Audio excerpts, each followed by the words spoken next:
Dead Rising: Chop Till You Drop is a funky remix made for the Nintendo Wii. It has motion controls, difficulty selections, and best of all, green blood. What's not to love? The first half of the game I was having the time of my life. However, the last half opened my eyes to just how awful this game really is. I was going to talk about how much fun I had with it, and how the slight differences reminded me of my time with Off the Record. Unfortunately, after most of the admittedly fun surprises were done with, I was left with a fucking slog to the finish line. The reason behind that is plain and simple. After the curveballs were done with, I was left with the gameplay to satisfy me, and that made me want to light my Wii remote on fire and be done with it all. I was going to recommend this game to anyone who had played the original already, but now I'd advise to stay far away. This was not made with fans of the series in mind. If you happen to still have interest, maybe just play up until Case 5, then put it down before you begin to hate the classic Willamette Mall. The motion controls are responsive for aiming your newly acquired gun collection, and like I said, there were some changes that caught me by surprise, which I initially enjoyed, but the zombies are so much more annoying to deal with, escorting survivors is even more of a nightmare than before, everything is mandatory, there's no freedom to explore the mall itself is much smaller and closed off, the sound design is awful in so many ways, the leveling system has been gimped considerably, the fighting skills are handled much more awkwardly, and you can't even hold more than one melee or handheld item at a time. It's also extremely similar to Resident Evil 4, but not in the ways that count. Given the success the Resident Evil 4 Wii port had, Capcom greenlit that same studio to make Dead Rising for the Wii much in the same vein. The similarities are honestly staggering. I'll get into how well these changes fit with the gameplay in a moment, but let's just go through all of them first. There's a merchant NPC that buys and sells guns, you can upgrade your ammo capacity with money, the zombies drop different types of ammo when they die, as well as money. Dog enemies were included, which seemed to have the same dodging pattern the Resident Evil 4 dogs had. Bird enemies were included, which, when killed, disintegrate and drop ammo, which reminds me of the crows in Resident Evil 4. The pause menu is the Resident Evil 4 pause menu. You control Frank with tank controls. You move forward much faster than you do backwards, so they gave you a quick turnaround option. The camera is extremely tight at your shoulder when you shoot. The inventory is now in the pause menu and works like you'd expect a Resident Evil menu would work. And you can even combine a useless item with a healing item to increase your maximum health. Lastly, the guns in the game are literally the guns you find in Resident Evil 4. The handgun, the Red 9, the Blacktail, the pump-action shotgun, the semi-auto shotgun, the riot gun, the bolt-action rifle, the semi-auto rifle, the Magnum, the TMP. You even unlock the Chicago typewriter when you finish the game. What's even crazier is they all have the exact same reloading animations. For now, I'll just say out of all of Capcom's games, Resident Evil 4 is the one I am most familiar with. Unlike TJ Rotolo, the voice actor for Frank, I don't think the Resident Evil and Dead Rising franchises should ever cross over, so seeing all of these blatantly reused Resident Evil 4 models, animations, and mechanics really didn't appeal to me. I don't have a reference point for anyone who played the game when it first came out in 2009, but I can imagine this worried some people. Chop Till You Drop was released 3 years after the original game and a year and a half before the sequel. More specifically, it came out in North America the last week of February, and the news of a Dead Rising 2 being created by a different studio was announced only a couple of weeks earlier. If you were a big fan of the first game, there was 3 years of nothing, then a Wii port that removed so much of what was fantastic about the original title, and the news of a sequel created by a different company. I can imagine if I played this in 2009, I would outright hate it, but since I'm playing it in 2021 with the knowledge that Dead Rising 2 and Off the Record exist and are fantastic, it isn't quite as bad. Since I've already gone over the first game in depth already, I'll of course mostly be focusing on what has changed this time around.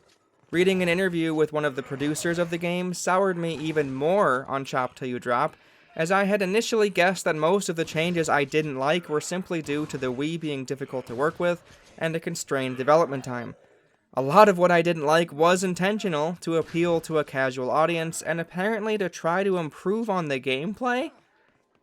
Making the game with the casual audience in mind has a lot to do with the control scheme, and this one is so ridiculous I'll read it out to you.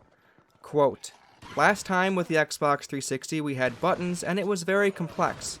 Of course, you could do whatever you wanted at the press of a button, but the controls were very difficult, so they were really more for hardcore users.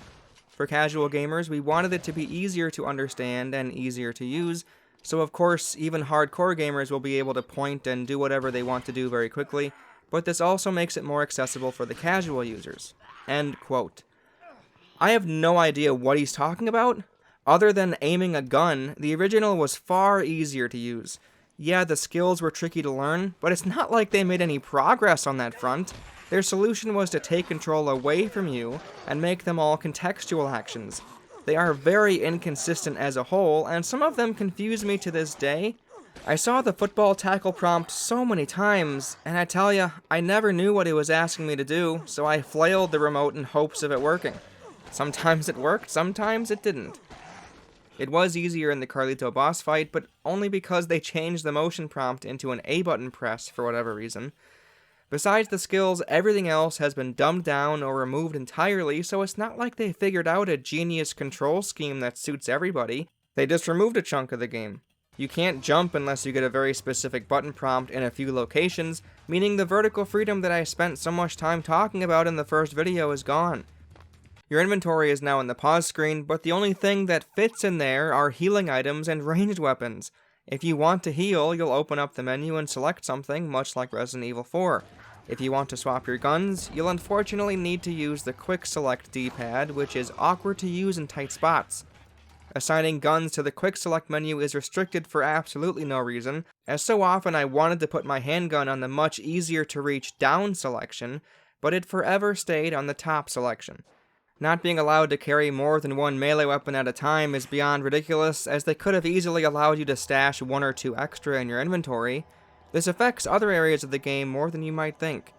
So while yes, if interacting with the inventory system in real time was too hard for casual users, the pause menu will technically be easier, but they prioritized ease of use while sacrificing functionality. The increased enemy aggressiveness and their placements in the mall as a whole were also deliberate, so escorting survivors would remain interactive and the game itself would keep its action-y feel. Oh man, I'm getting ahead of myself here. I'll get to those parts a little later on as well. The point is, at first I was willing to give Chop Till You Drop some slack, but after experiencing the last half of the game and reading that interview, my respect for it has gone out the window. One major change that is kind of surprising is the lack of a camera system. You'd think the Wii pointer would have made the act of getting a snapshot pretty smooth and satisfying, but apparently they couldn't get it to work with the Resident Evil 4 engine they were using. Frank still has the camera on him at all times, during cutscenes and while walking around, but you don't get to use it like before. The survivors that require the picture of the vent to tag along with you are still present, which is the only time your camera gets brought up again. It felt very out of place. I almost think they should have scrapped all of them entirely, which I'll get to later on. One change that I can't fault the team for is the severely reduced amount of zombies on screen. I believe about 100 can be seen at a time, opposed to about 800 for the original game. That's a gigantic decrease whether you like it or not.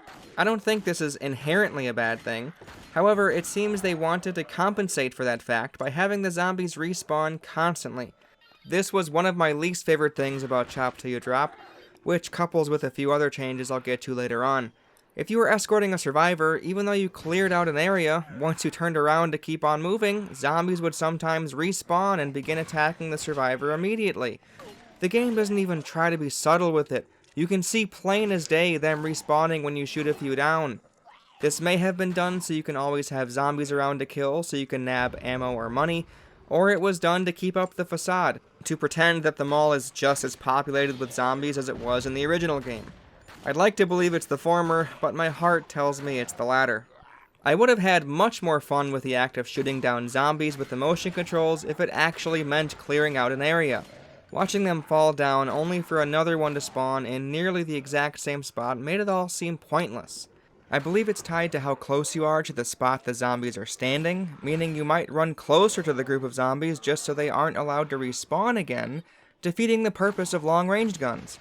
I understand draw distance issues, but this is just dumb. The removal of the open world and the removal of jumping are restrictions that devalue the charm of Dead Rising more than any other. To even be allowed out of the safe room, you need to accept one of the side missions or be involved in a story event.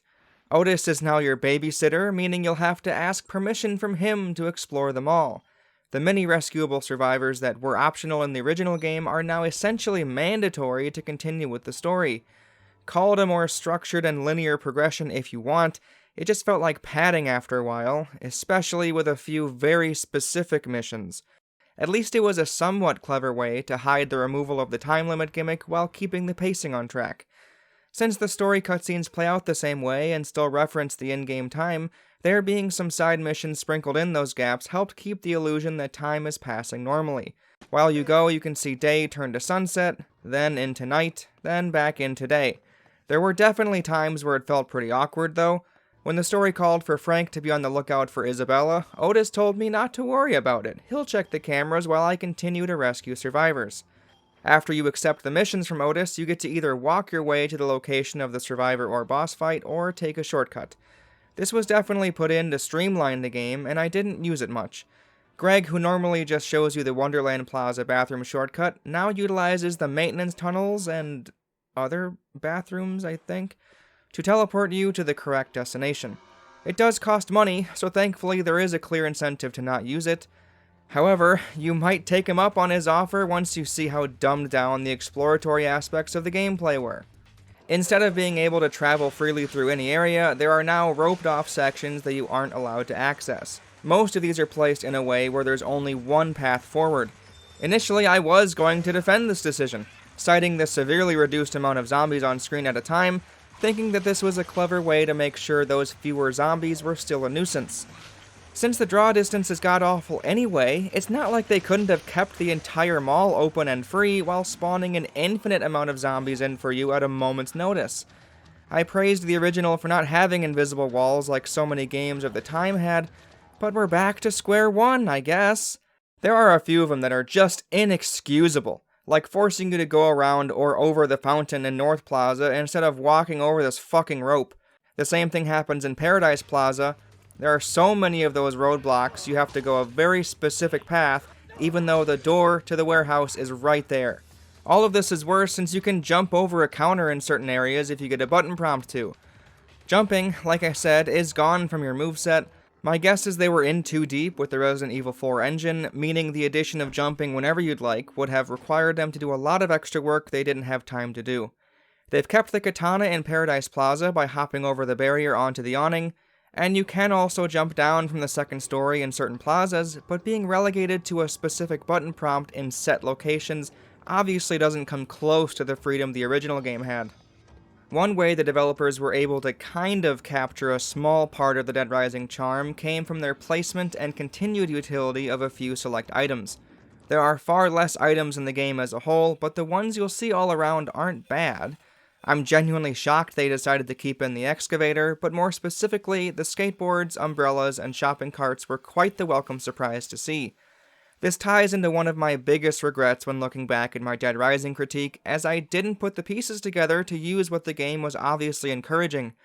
Riding a skateboard early on helps mitigate how slow Frank moves. That is such a perfect embodiment of the genius inventory design that I'm kicking myself for not seeing it earlier.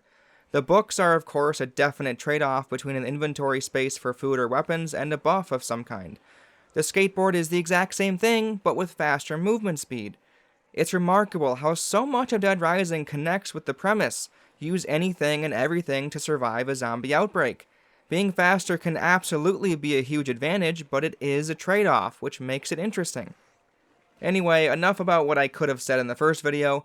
In Chop Till You Drop, you do find skateboards lying around, in addition to the umbrellas and shopping carts. This shows me that the development team at least understood that weapons in Dead Rising don't always have to be deadly to be effective. They could have made you shoot down every zombie you come across, but instead you can plow through them with an umbrella or a shopping cart, or hop on a skateboard or a bike and fly right by.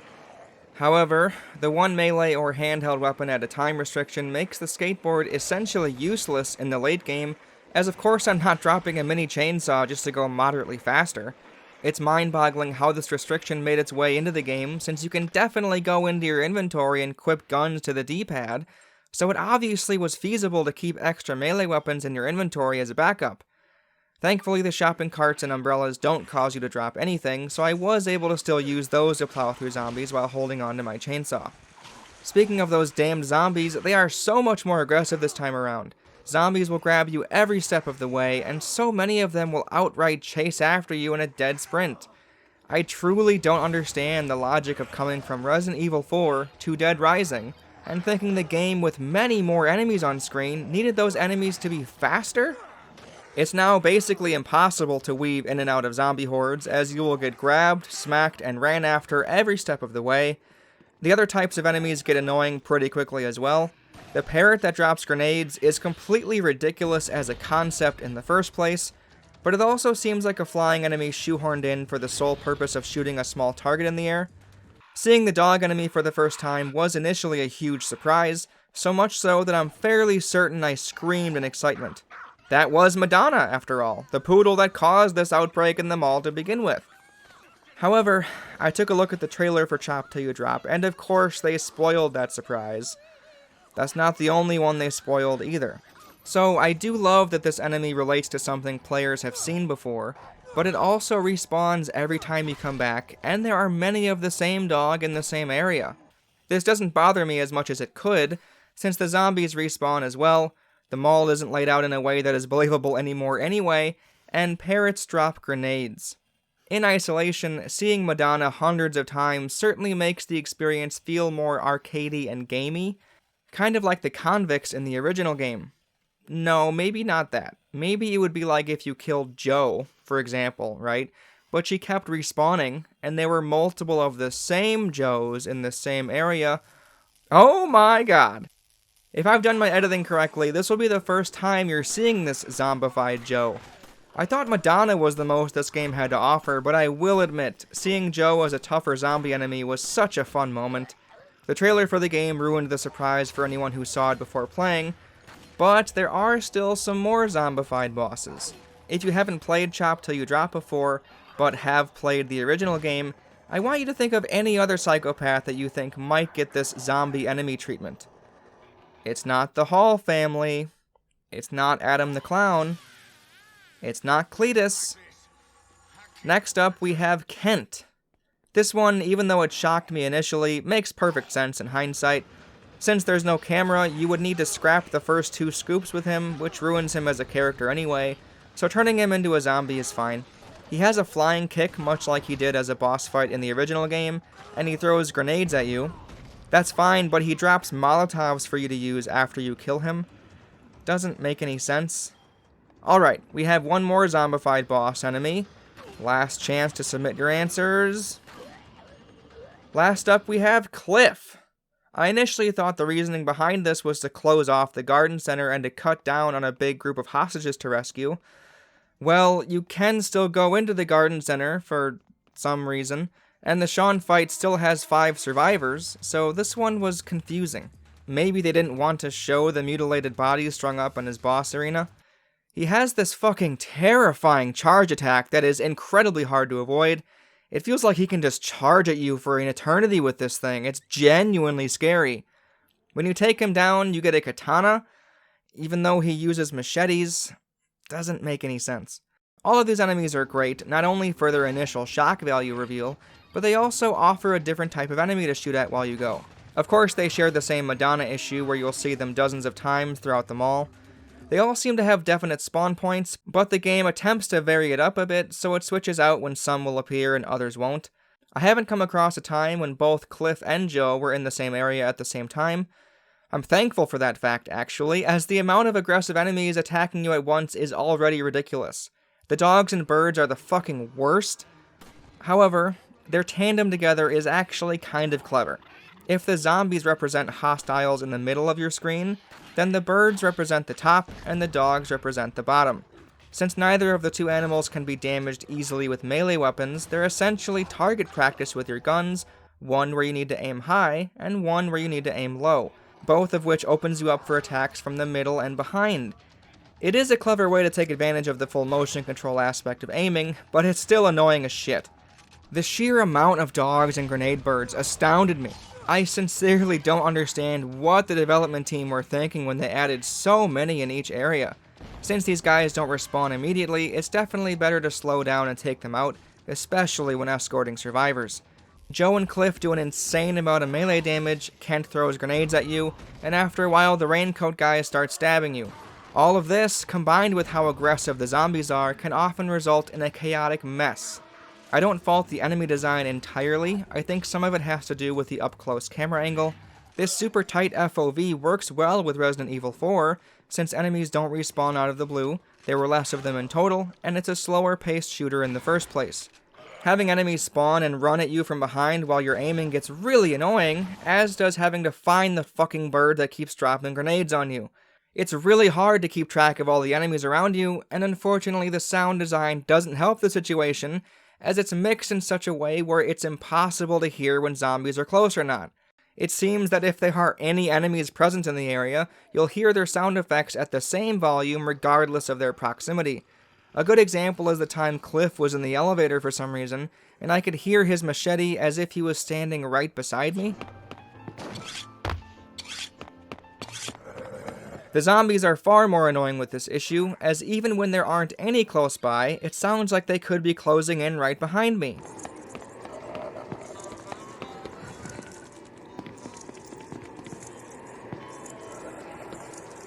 So not only do the zombies respawn at the drop of a hat, if they do spawn behind you, you'll never be able to hear the difference anyway.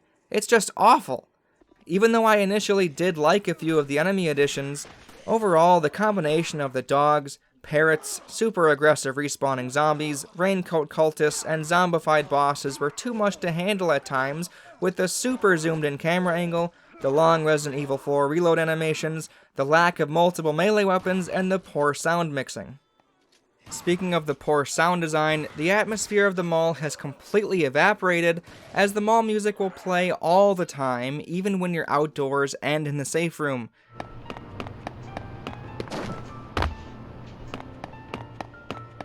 Even worse, when you're in missions, you get this intense action track playing the entire time.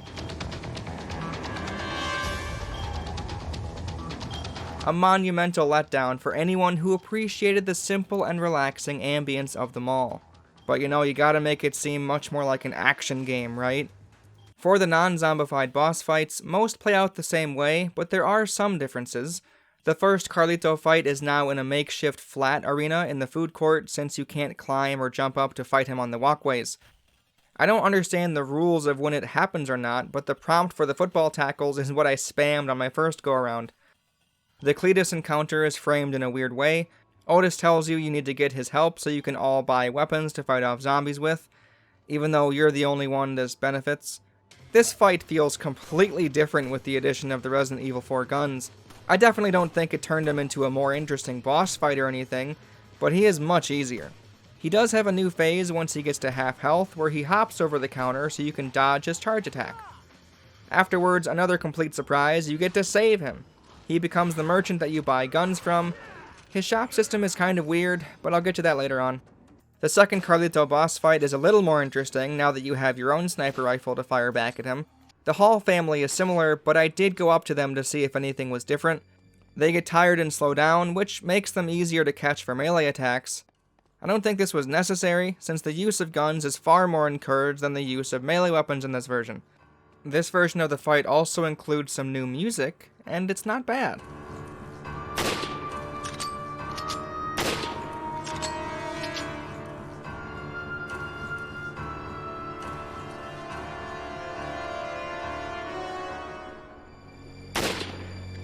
Both of the sniper boss battles have you dodging sniper bullets with the waggle controls. The store manager's fight is the same, but the food is now on the ground for you to grab instead of letting you take it from the aisles and such. Adam's fight is the same, but now he drops 2 chainsaws, which is one of the dumbest things. They still respawn when you leave the area and come back, but you can only hold on to 1 melee weapon at a time, so there being 2 almost feels like the game is telling me to go fuck myself. I don't buy that it was for continuity's sake either, as like I've said, Kent drops Molotovs even though he throws grenades, and Cliff drops a katana even though he uses machetes. What a pointless modification. Anyway, Isabella's fight is easier since you can just chill out and shoot her from far away. Sean's fight is pretty much the same as well, but he seems to dodge an awful lot. The Raincoat cultists do appear in the mall, but more spread out and less of them at a time. The only place you'll find a giant group of them is in the movie theater right before the fight. After the fight, they all charge in as well, and it's much more difficult taking them out before they begin attacking the hostages. I'll talk about these hostages a little later on. The convicts are surprisingly in the game, but near the end of your playtime, and as a regular mission. It's very strange hearing Otis tell you about the convicts, then watching the same cutscene where Frank is walking through the park oblivious. They're also a quick time event. I really don't understand this, and this is something I'll talk about with some of the survivors. Why even include this in the game? They were apparently trying to improve the gameplay with a few of these changes, and most people would agree these convicts offer nothing besides an absolute banger of a theme song. It's really strange. Paul Carson is completely absent in Chop Till You Drop, but these convicts get a QuickTime event? Why? If the answer to this question is so that obtaining the car keys makes sense, that's laughable, since Otis could have easily given them to you, or the menu for when you normally want to enter the maintenance tunnels could have popped up like before, granting you access to the car. Mind-boggling, truly. Maybe they just had a lot of love for their music, I don't know. For the last Carlito encounter, you use the car keys for the car out in the parking lot to gain access to the maintenance tunnels. The driving is somehow worse than in the original, it's just ridiculously all over the place. Watch as I ram into this wall and turn the other way around just fine without slowing down. Just terrible.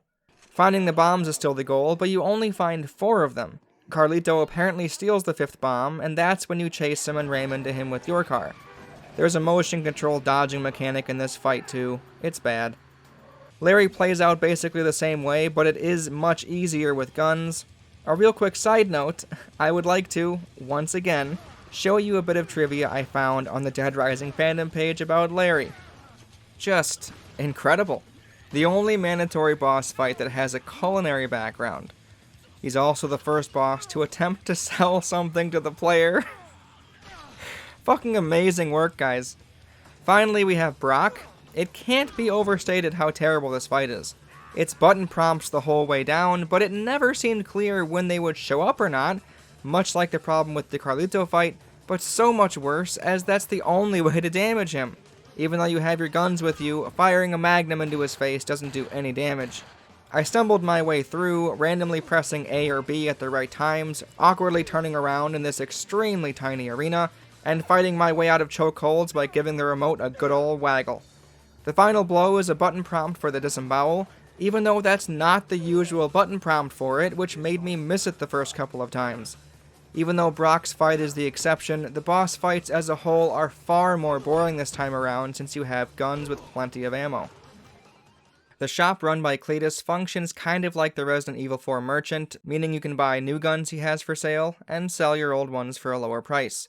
You can upgrade your total ammo capacity, meaning how much of that ammo type you can hold in your inventory. They didn't bring along any of the other fun upgrading stuff, just the weapons and the ammo capacity. You can also buy books. These are tied to the gimped leveling system. All leveling up does is increase your inventory space that's only used for healing items and guns, increase how much damage your melee weapon does, how much durability it has, and gives you a new book to buy at Cletus' shop. These aren't that interesting. Most of them give you the ability to do 2 attacks in a row with certain melee weapons for some reason, and the others are just skills that are annoying to perform. Yippee! You might think getting to Cletus' shop would be a pain, but Greg gives you a free shortcut to his shop anytime you're in the safe room. I'm glad that Greg is used more this time around, but this insta-teleport thing is definitely a band-aid solution. Going to Cletus' shop would be a hassle, yes, but teleporting straight there would be immersion breaking. My immersion was already shattered to pieces with everything else in the game, so it wasn't a huge deal. It's also incredibly odd that you start the game with a blacktail, it breaks, you then get a normal handgun, bring the broken blacktail to Cletus when you find him, you ask him to fix it, then 3/4 through the story he gives it back to you all fixed up.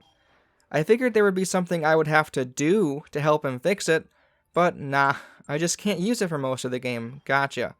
When you finish and start up the same save file from the beginning, all of your advanced guns carry over, except the blacktail. Your handgun gets defaulted once more, and the process starts all over again. The whole blacktail thing is such a fucking weird decision. Why did they do that? It's not horrible, but it's just so confusing.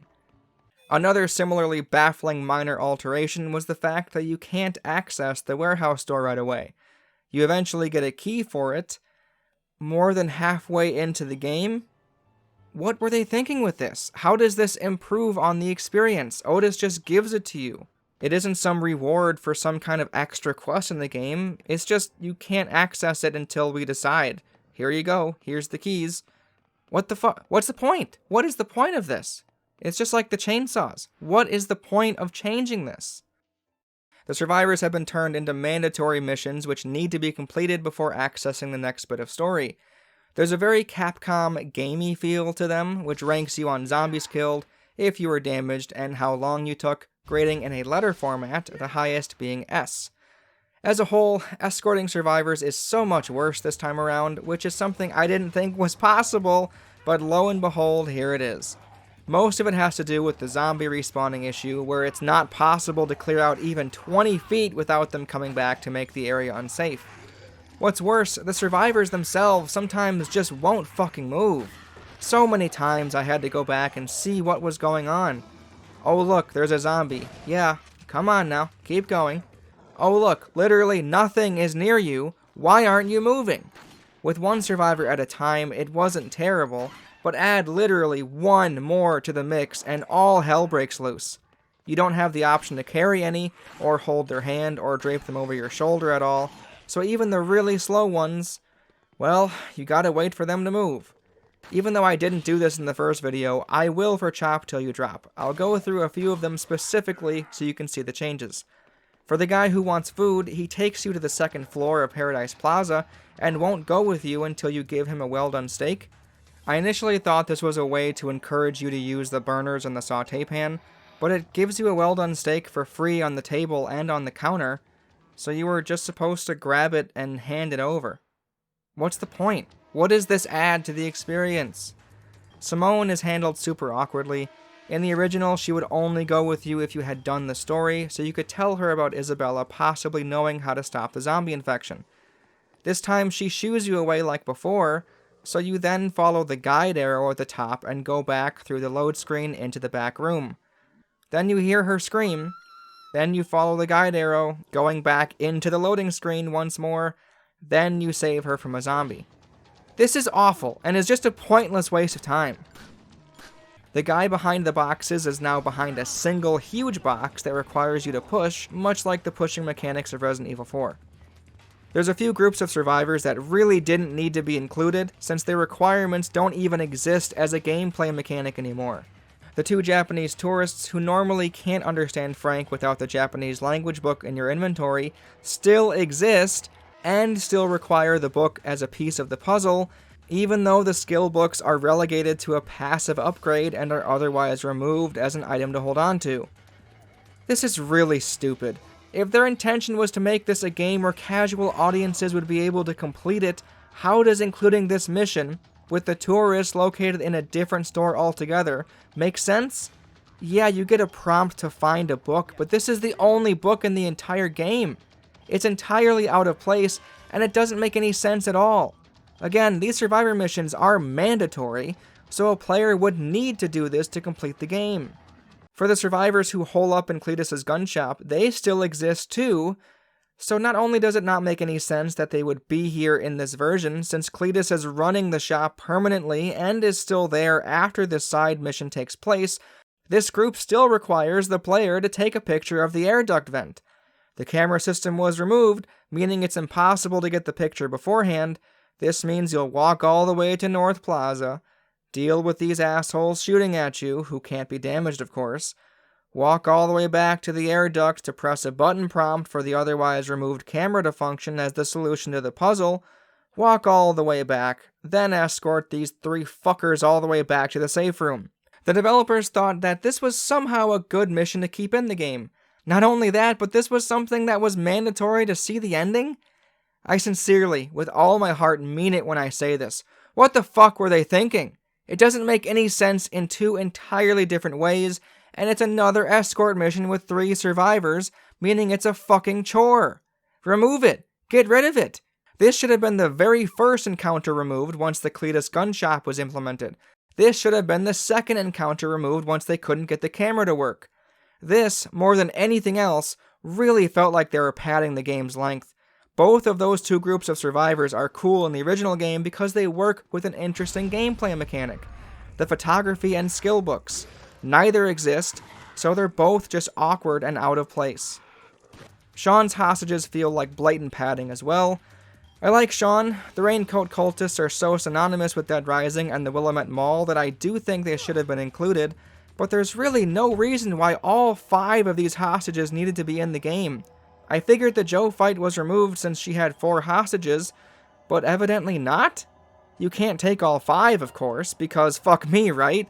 Instead, you split them into 2 groups, so you can make 2 separate trips to the safe room. I couldn't believe it when I saw this. This was such a waste of time, it's unreal. Padding, just complete and utter padding.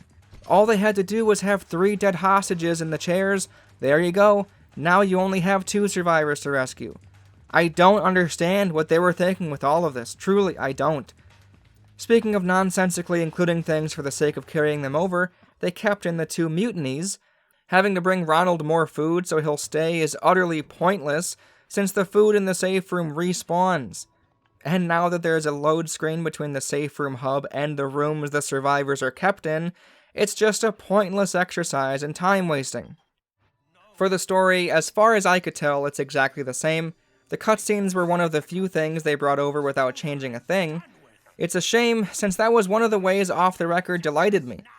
The story is combined with overtime mode, meaning the end of the regular game doesn't bring up the credits, it just goes straight into Frank collapsing. The gameplay in this section is so awful. The Special Forces soldiers are horrendous to fight. They stun lock you so hard you can barely reload your gun when fighting one of them. If there are 2 or more in the same area, you're fucked. You get stun locked to the point where even running away is near impossible. Yeah, they really improved the gameplay, huh? Lastly, the sewer section is ridiculously easy with the fewer zombies, and of course the guns you now have, which mow them down without a problem.